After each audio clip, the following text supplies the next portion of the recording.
Magandang araw sa lahat, welcome po ulit dito sa atin channel ang Biyahe y Komida. Maraming salamat sa lahat ng nag-subscribe, indeed. Punta tayo sa atin topic, May 17, 2025. Zaijian Haranila first kissing scene is with Jane Oineza. Zaijian Haranila, ready na sa mature roles. Sensual ang kissing scene ni Zaijian Haranila at Jane Oineza sa Pure Gold digital series na si Sol at si Luna. Napatili ang fans nang mapanood ang vacuum kiss nila sa trailer na ipinalabas sa MediaCon nitong May 16, 2025, Biyernes, sa World Trade Center, Pasay City. Ano ang naramdaman nila nang mapanood ang trailer, partikular ang maalab na paglalapat ng kanilang mga labi? Sabi ni Zaijian, sobrang halo yung emosyon ko nung mapanood ko. Sobrang proud at masaya na may kaba. Masaya kasi first time ko nga siyang ipapakita sa mga tao na kaya ko ring gumawa ng ganun. Sobrang malaking step yon para sa akin. Pagmamatwid ni Zaijian, mas nanag ang pagiging proud niya kesa sa pagiging kabado dahil ibinigay niya ang kanyang best para sa digital series. Pahayag naman ni Jane, anong reaksyon? Halo-halo kasi sobrang isa ito sa mga mina-manifest ko na project. And feeling ko, nag-align ang stars ng universe, ang araw, at ang buwan, kaya nagawa ang project na ito. Kaya masaya ako na naging parte nito. Ang 13-episode digital series na ito ay kwento ng 18-year-old college student na si Sol, Zaijian, at ng 30-year-old woman na si Luna, Jane, na ipinagluluksa ang pagpanaw ng kanyang fiancé, Von Piczon. Ayon sa writer-director na si Dolly Dulo, hindi ito may December love affair kundi, may September, dahil 12 years lang ang difference ng edad ni Sol at Luna. Bakit kinabahan si Zaijian sa pagganap ng medyo mature role? Paliwanag ng 23 anyos na aktor, kasi hindi ko alam kung paano ako tatanggapin ng mga tao na gumagawa na ako ng ganung role. Pero, at the same time, sabi ko sa sarili ko, mas maganda na natcha-challenge ako. So, mas maganda rin yung naibibigay ko. Dahil yun naman yung gusto ko pag natcha-challenge ako. Mas napupush ako na gawin ng mas maganda yung ginagawa ko. At yun, siguro sa mga nagsasabi na baka mukha raw akong bata tingnan. Kasi yun naman talaga yung istorya po, Kasi coming of age talaga siya na ipapakita yung complexity kung paano na in love ang isang 18-year-old sa isang 30-year-old. Kung paano rin ibabalik nung 30-year-old yung sa 18-year-old, parang ganon. Paano sinuportahan ni Jane si Zaijian na first time sumalang sa passionate kissing scene? Napangiting tugon ni Jane, syempre, teamwork iyon.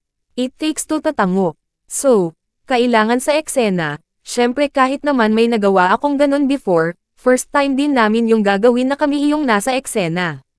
So it's always syempre something new. You have to get to know syempre your co-actor, diba? And what helps them. So, yun naman din, and na-enjoy namin yung buong series kasi, of course, andin yung alalay. Kasi syempre, first time ni Zaijian. And andin naman kami ni Direk Dolly as professionals. So, nabantayan naman ang eksena at saka, yun nga, everything was so professional. Sabi ni Zaijian, marunong siyang humalik. Pero mahusay ba? Natawa si Jane, hahaha. Nako, panoorin nyo sa episode, hahaha. Susog ni Zaijian, gusto kong i-commend si Ate Jane dahil don sa ginawa niya na pagsuporta sa akin don sa mga eksenang ganon. Dahil alam niya rin na hindi madali yon na gawin kaya yung pag-uusap, importante yung pag-uusap. Yung limitation sa bagay na yon. Kasi masyadong sensitibo yung gagawin namin. Hindi siya nagkulang doon. Tapos pag nagtatanong ako, okay lang ba ito?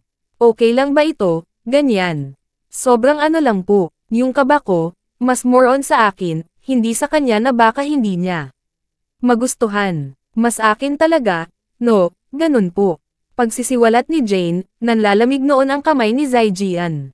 Sabi pa ni Zaijian, makikita mo po yun sa eksena talaga, Kaya sobrang importante iyong koneksyon ba? Sambat ni Jane, saka ang ganda rin kasi nung sa kwento kaya nangyari yon. Kaya parang yung dapat magawa natin ito ng tama. Para kay Jane Oineza, pasabog ang kissing scene nila ni Zaijian Haranila. Para naman kay Zaijian, speechless. Kasi wala akong nasabi after ng eksena, Ayon kay Archie Liao ng Abante Tonight, may mga nagsasabi na mas may kilig daw ang Jane Zijian tandem kesa sa pakikipagtambal ni Jane sa boyfriend na si RK Bagatching. Reaksyon ni Zijian, parang ibang usapan naman na po yun.